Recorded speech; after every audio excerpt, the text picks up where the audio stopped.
maalin kasta waxaad isticmaashaa Facebook, TikTok, Twitter iyo kuwa la midka ah laakiin wali adigu ma ku fikirtay in aad dhisto mobile apps kuwa la mid ah Salam ku soo dhawow Tixi Technology 8 week gudaheed ku noqo mobile app developer dhammaystiran oo dhisi kara applications dhab ah adiga oo ku soo biiraya course-kayga mobile app development oo aad ku qaadan doonto technologies-kan casriga ah ee React Native, TypeScript, Supabase iyo Expo and Expo Router.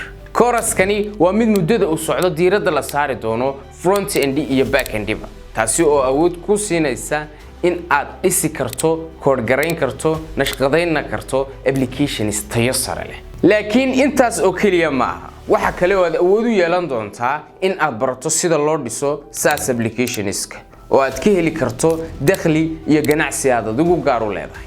kaliya ha isticmaalin applications-ka ee Discord adigu leedahay oo ku soo biir hoyga barashada tiknoolajiyada casriga ah ee Tixi Technology. wixii faahfaahin iyo macluumaad inta dheeri ah nagala soo xiriir lambarada iyo ciwaanada kala duwan ee shaashada ku xusan. mahadsanid.